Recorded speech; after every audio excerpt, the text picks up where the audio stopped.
Bienvenue à votre émission Canal Agro Météo consacrée au retournement du compost et à ses applications pratiques.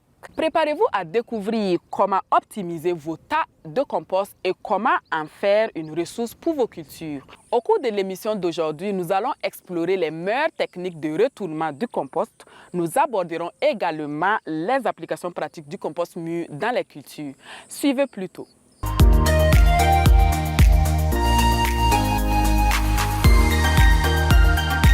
Le compostage en tas doit être contrôlé régulièrement, la température et l'humidité.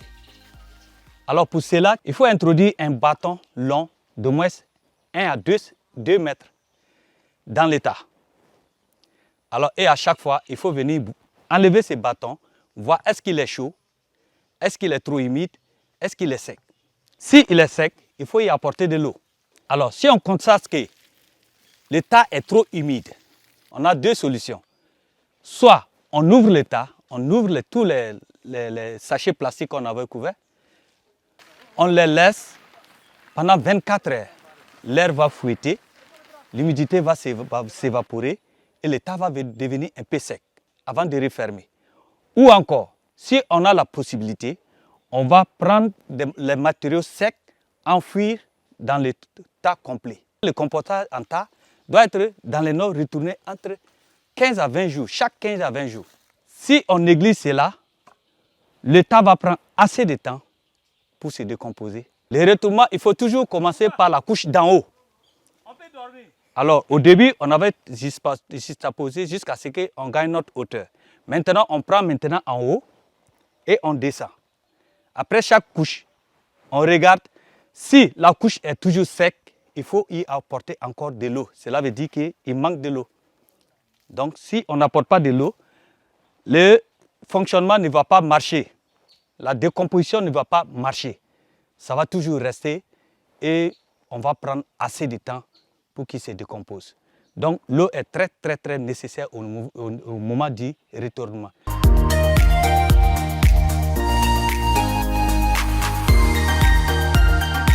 En production de céréales, il faut dire que les écartements entre les lignes sont de 80 et entre les poquets sont de 40 cm. Voilà. Maintenant, la profondeur du trou de zaï dans lequel on va mettre notre fumier organique est d'environ 15 à 20 cm. Voilà, à peu près la profondeur d'un labour avant les semis. Maintenant, une fois qu'on met le compost dedans, le compost doit prendre les 2/3 du trou. Et après, maintenant, on recouvre avec une fine couche de terre. Voilà, pour protéger le compost contre les actions des rayons solaires. Là, c'est une séance d'application localisée.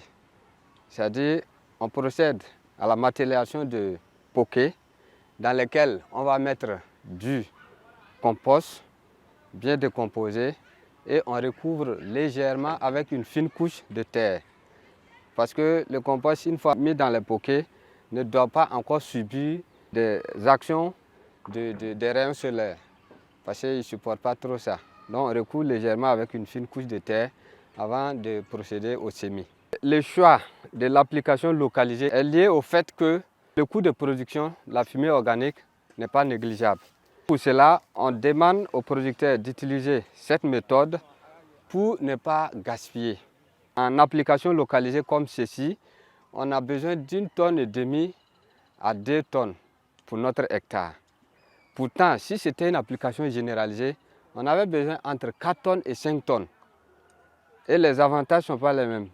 C'est-à-dire là, l'application est localisée juste pour nos cultures et non pas pour autre chose.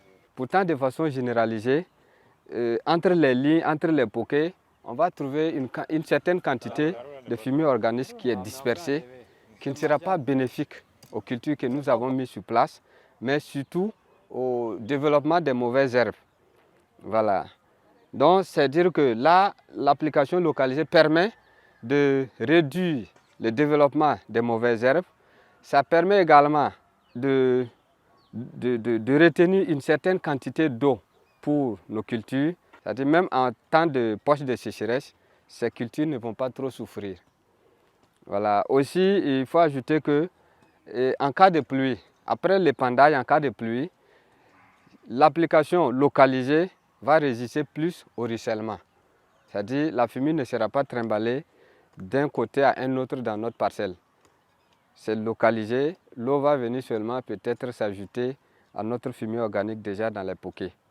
Chers téléspectateurs et téléspectatrices, valeureux producteurs agricoles du Burkina Faso, votre émission Canal Agro Météo vous donne chaque semaine des informations sur le bilan pluviométrique des 6 derniers jours et les prévisions des 6 prochains jours pour l'ensemble du territoire national, ainsi que des alertes sur les poches de sécheresse. Vous aurez également la prévision du 3 juillet au 30 juillet et des conseils agricoles. Voici donc le bilan de la semaine passée. La saison des pluies s'installe progressivement dans notre pays. Entre le dimanche 4 juin et le vendredi 9 juin 2023, des pluies ont été enregistrées sur une bonne partie du territoire avec une moyenne de 1 à 25 mm d'eau. Les pluviométries faibles ont été enregistrées dans les localités de Titao, Djibo, Gorom Gorom, Dori et Siba avec des précipitations variant entre 1 à 7 mm. Voilà pour ce qui concerne le bilan de la semaine écoulée. Que nous dit la météo pour ce qui concerne la nouvelle semaine qui commence? Dans la période du 11 juin au 16 juin, les pluies seront abondantes par rapport à la semaine écoulée. Elles varieront entre 7 à 42 mm sur l'ensemble du territoire. La plupart des localités de Gaïeri, Fadangourma, Diapaga, Orodara, Sendou et Banfoura recevront les plus fortes pluviométries, entre 16 et 42 mm de pluie, soit 160 000 et 420 000 litres d'eau par hectare, ce qui permettra les activités de désherbage et de labour dans ces localités. Les détails sur les quantités de pluie peuvent être retrouvés sur la carte et sont mis à jour sur l'application de Plaine Village Nourou que vous pourrez télécharger gratuitement sur Play Store. Pour les prévisions du mois, l'ensemble du territoire recevra du 8 juin au 8 juillet entre 66 à 230 mm d'eau de pluie. Les localités de Djebougou, Léo, Sapui, Po, Tenkodogo, Ouargaï et Pama recevront en moyenne entre 1 720 000 à 3 309 000 litres d'eau tout au long de ces 30 jours. Valeureux producteurs et productrices agricoles, quelques conseils agricoles. Préparez vos sols en défrichant les parcelles pour éliminer les mauvaises herbes et les résidus de culture. Ensuite, labourez le sol pour l'ameublir et l'aérer. Cependant, tâchez de protéger les jeunes pousses de certaines espèces d'arbres des coupes. Vous pouvez également ajouter de la matière organique telle que du fumier composté, du bokashi ou des résidus de culture pour améliorer la fertilité du sol. Épandez ces matières sur le champ avant de procéder au labour. Enfin, prenez des mesures pour protéger le sol de l'érosion éolienne et hydrique. Plantez des haies vives ou des bandes végétales le long des contours des champs pour retenir le sol et éviter son érosion. C'est tout pour cette semaine. Très bonne préparation de la campagne agricole. Je vous donne rendez-vous la semaine prochaine pour d'autres nouvelles sur le temps et d'autres conseils agricoles. Vous pouvez nous envoyer vos suggestions par WhatsApp au +226 76 86 17 46. C'est tout pour ce numéro d'Agrométéo sur le retournement du compost et ses applications. N'oubliez pas que le retournement régulier du compost favorise une décomposition efficace et permet d'obtenir un meilleur amendement du sol. Nous vous encourageons à mettre en pratique les connaissances que vous avez acquises aujourd'hui. Merci d'avoir été des nôtres. À bientôt.